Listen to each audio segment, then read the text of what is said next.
Welcome back, everybody, for another deep dive. This time, we're going to take a look at the Wright brothers. The Wright brothers. Yeah, the inventors of the airplane. Yeah. We'll be taking a look at some excerpts from a really in-depth biographical entry on them. Okay.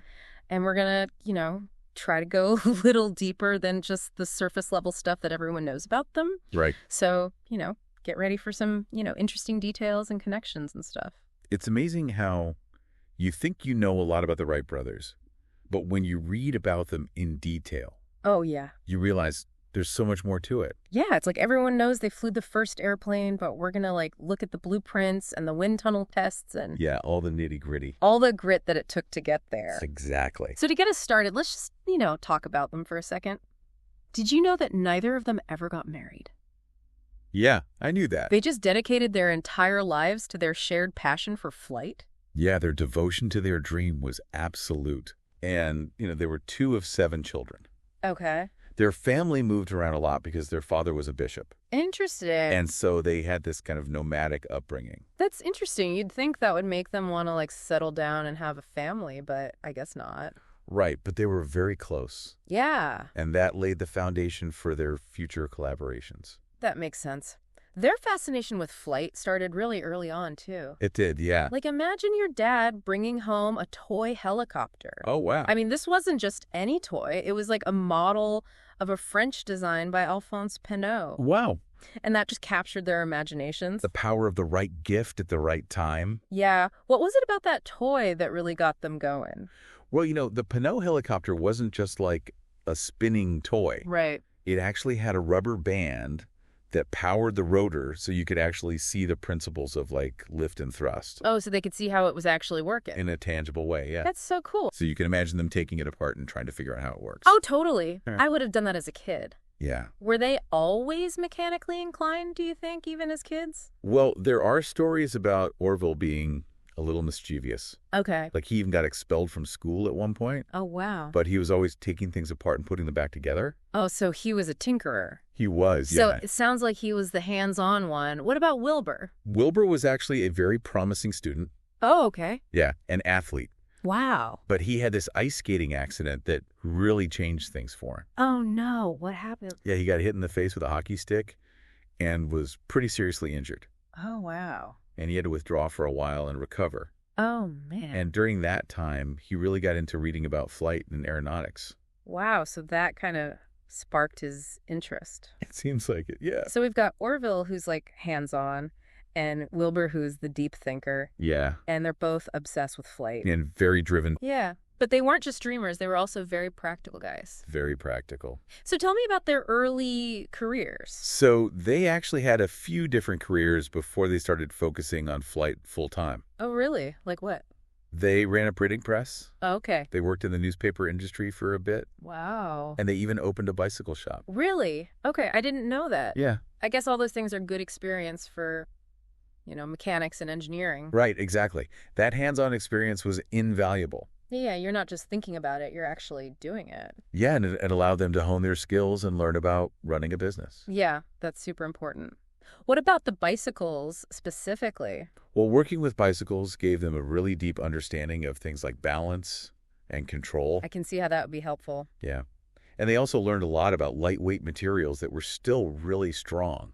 So they could apply those lessons to their airplanes. Exactly. So they were bootstrapping their way to inventing the airplane, basically. In a way, yeah. That's pretty impressive. What really sparked their interest in doing flight research full-time? Well, a big turning point was the death of Otto Lilienthal. Okay. He was a German aviation pioneer, and he actually died in a glider crash in 1896. Oh, wow.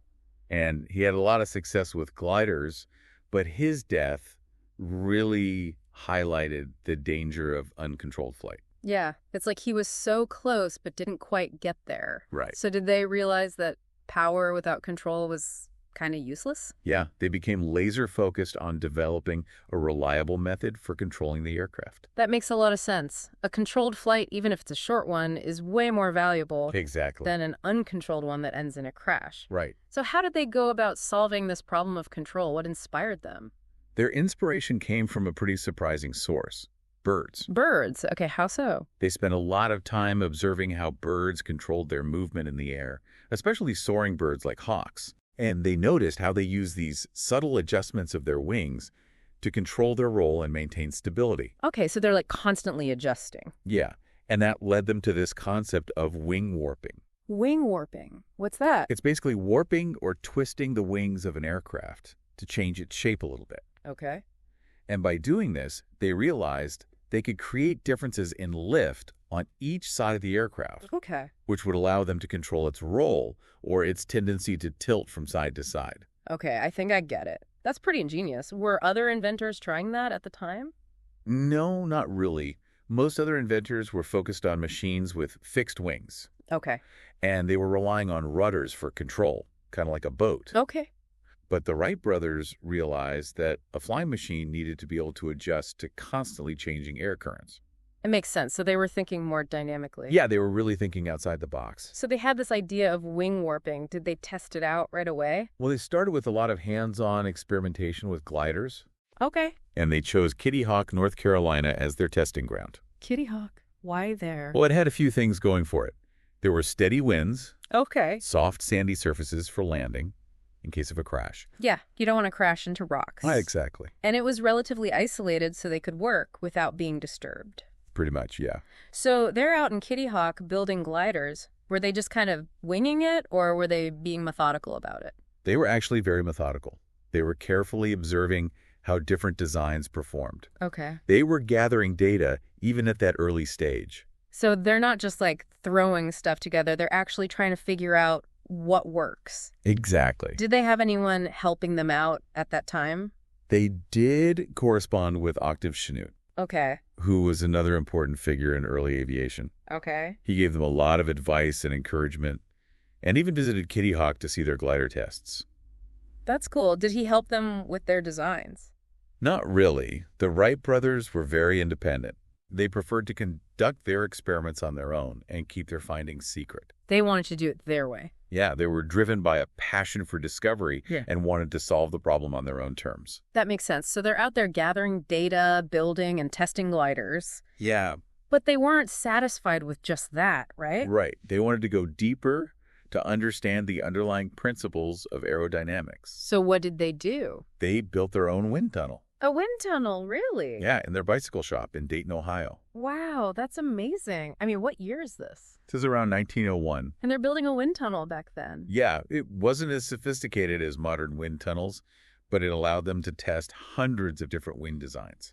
So they could control the environment and really test things out. Exactly. That's so cool. What did they learn from those wind tunnel tests? Well, they made a pretty groundbreaking discovery. What was it? They found that the Smeaton coefficient, which is a fundamental value used in aeronautical calculations, Okay. it was wrong. Wait, so they found a mistake in like basic aviation theory. Yeah, it had been accepted for decades based on experiments from the 18th century. So they basically debunked a long-held belief. You could say that. And they did it with their homemade wind tunnel. Yep. That's amazing. How did that change things for them? Well, it totally changed their understanding of how air interacts with surfaces. Okay. They realized that existing calculations were overestimating the lift generated by wings. So that's why all the other flying machines were struggling. Yeah, pretty much. Okay, so they corrected this error. They did. And with this new knowledge, they were able to refine their designs. So their wind tunnel was like their secret weapon. You could say that. So they're building gliders, testing them in their wind tunnel. Right. They're correcting errors in basic aviation theory. Yeah. It sounds like they're getting really close to actually flying. They were, but they were still relying on gravity and wind for lift. Right, because they're using gliders. Yeah. So how did they make the leap to powered flight? Well, that's a great question, and we'll dive into that in the next part of our deep dive. I can't wait to hear about it. Stay tuned. Welcome back to our deep dive on the Wright brothers. Our Wright brothers. Yeah, last time we left off with them testing all these gliders and correcting fundamental problems with aviation theory. Yeah, really laying the groundwork. Yeah, so they're clearly getting close to actually flying, but they're still gliding, not flying. Right, they're relying on the wind and gravity. So how did they make that jump to a self-propelled flying machine? Well, that was a huge hurdle they had to overcome. I can imagine. What were some of the biggest challenges? Well, for one thing, finding a suitable engine was really tough. Oh, yeah. It's the early 1900s, right? Right? Internal combustion engines were still pretty new, They were? and most of the existing engines were really heavy. Okay. And they were made for stationary applications, not for flying. So they couldn't just buy an airplane engine? No, they had to innovate. Okay, so what did they do?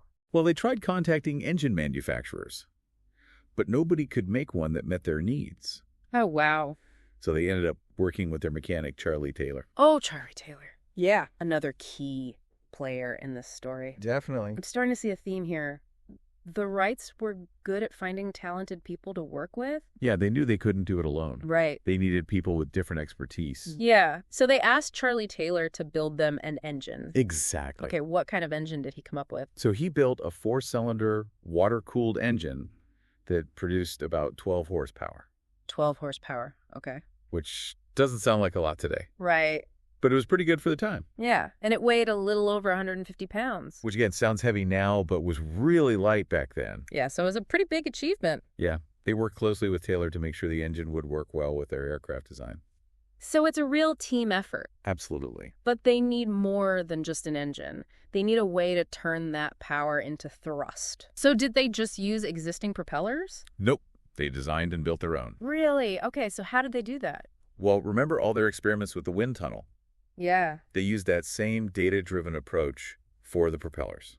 Okay, so they weren't just guessing? No, they were applying scientific principles. Okay. They thought of the propellers as rotating wings, Okay. and they used their understanding of aerodynamics to make them as efficient as possible. I see.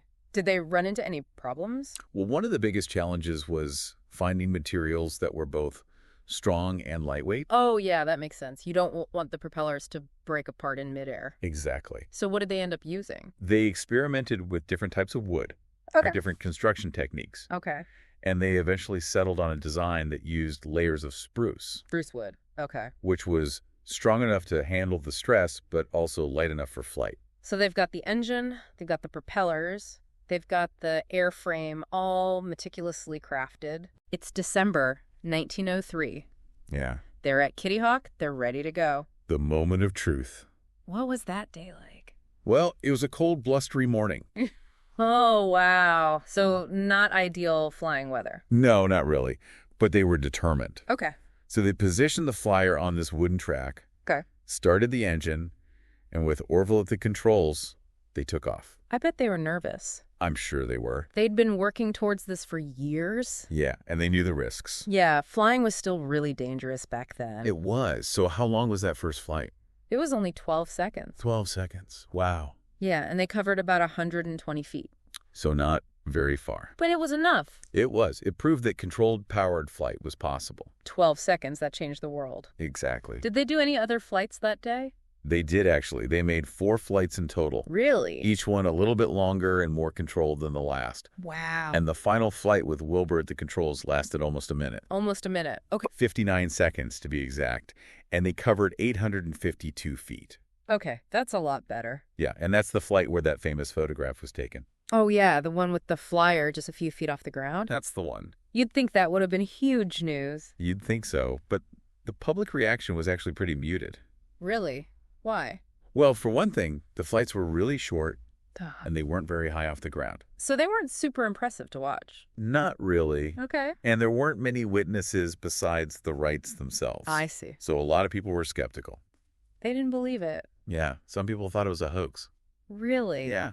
It's kind of sad that their achievement wasn't immediately recognized, It is. but I guess it was just so revolutionary that people couldn't wrap their heads around it. Yeah, it took time for the world to catch up. So they'd achieved powered flight. They had. What did they do next? Well, they actually decided to withdraw from public view for a while. Oh, why was that? Well, they were worried about other people stealing their ideas. Okay, that makes sense. They wanted to protect your invention. Yeah, you got to get those patents. Exactly. So where did they go? They moved their operations to Huffman Prairie, which was a cow pasture near their hometown in Ohio. Huffman Prairie. Okay. It was a more secluded location where they could work without being disturbed. So it was like their secret testing ground? Yeah, pretty much. What were they working on there? They were mainly focused on making their flights longer and more controlled. Okay. So Wilbur actually managed to fly a complete circle in 1904. A complete circle. Wow, which was a huge step forward in terms of control. That's amazing. Did that convince the skeptics? Not really. Unfortunately, even though they were making progress, they still faced a lot of disbelief. Man, that's gotta be frustrating. It was. And the lack of media coverage didn't help. So no one was really reporting on their achievements? Not widely. No. So the world was still waiting for some kind of definitive proof. So what Yeah. did they do? Well, they eventually decided to step back into the public eye. Okay. But their journey to international recognition was pretty dramatic. I bet. I can't wait to hear about it. Well, that's a story for the next part of our deep dive. Welcome back to the show. We're wrapping up our deep dive into the Wright brothers. The Wright brothers. Yeah, and their incredible journey. Last time, we left them at Huffman Prairie, Huffman Prairie. making some serious progress with their flights, but still dealing with all that skepticism. Right. They were kind of stuck in this limbo. Yeah, so how did they go from this cow pasture in Ohio Yeah. to, conquering the world stage? Well, they realized that to really solidify their claims and, cement their place in history, they needed to win over Europe. Europe. Yeah, and especially France. France? Why France? France was like the center of aviation at the time. Okay, so it was like the place to be if you were an inventor. Exactly. So they set their sights on the toughest critics. Basically. Okay, so what was their strategy? Well, in 1908, Wilbur traveled to France with a modified flyer designed specifically for European conditions. Okay, so he's taking the show on the road. Yeah. And meanwhile, Orville stayed in the U.S. and focused on demonstrations for the U.S. Army. Okay, so they're tackling both the scientific community and the military. Yeah, a two-pronged approach. I like it. Did Wilbur run into the same skepticism in France? At first, yeah. Really? Yeah, the European aviation community was pretty competitive. Okay. And a lot of people didn't believe the Wrights had actually achieved what they claimed. So they thought they were faking it. Some people did, yeah. Wow, that's harsh. It was. But Wilbur had a plan to prove them wrong. Okay, I'm intrigued. What did he do? So his first public demonstration in France was at this racetrack near Le Mans. Okay. And it was a big deal. There were journalists there, aviation experts, even some of Wilbur's biggest critics. I can feel the tension. Yeah, it was a make-or-break moment. So what happened? Well, Wilbur took off, and he just started doing these amazing things with the flyer.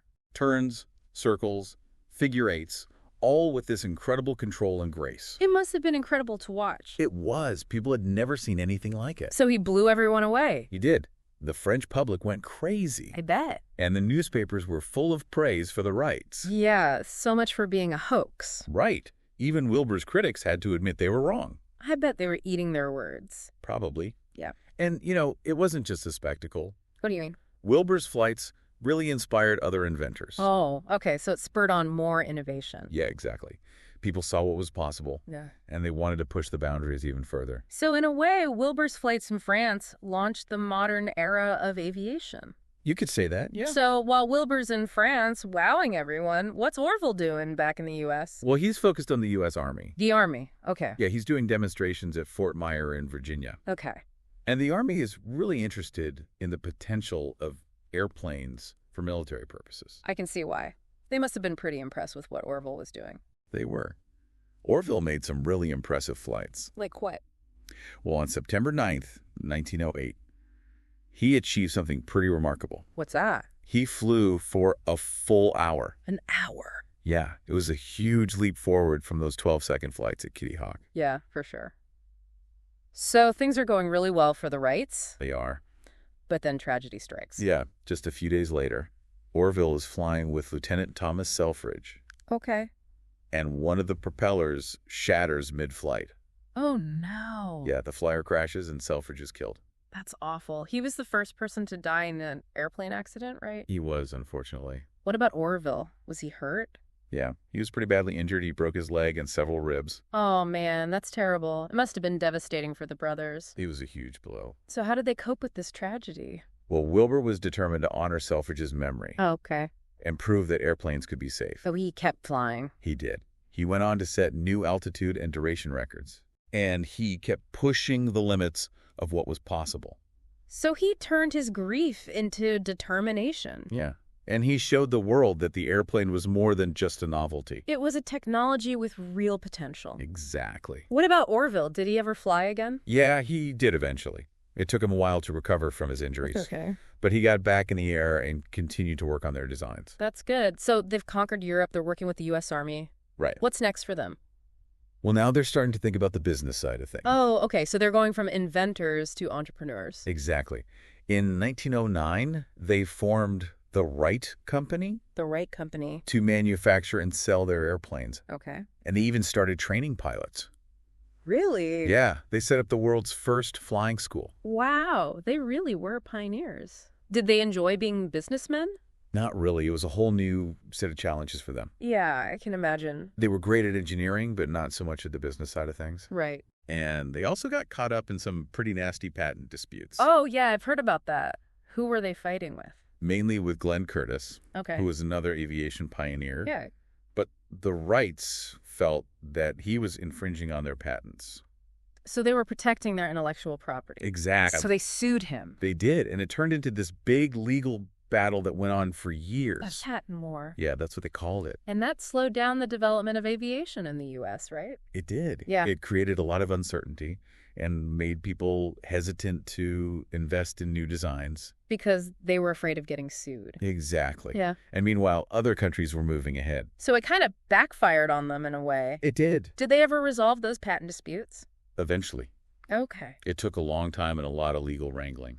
I can imagine. But they eventually worked out agreements that allowed everyone to move forward. That's good.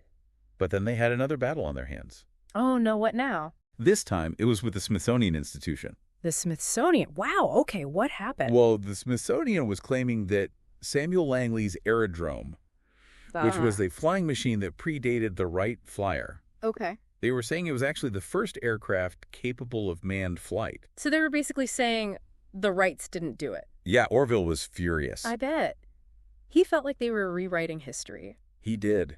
And this fight went on for decades. It did. Wow. And it wasn't resolved until after Orville's death. Oh, wow. So the Smithsonian finally admitted they were wrong. Yeah, finally. So the Wrights get their rightful place in history. They do. But it's kind of sad that it took so long. It is. What about their final years? Well, tragedy struck again in 1912. What happened? Wilbur died from typhoid fever. Oh, wow. He was only 45 years old. So young. It was a huge loss for Orville and for the world. Yeah, he never got to see the full impact of their invention. No, he didn't. What about Orville? What did he do? Well, he kept working in aviation for a while, Okay. but he became increasingly disillusioned with how airplanes were being used.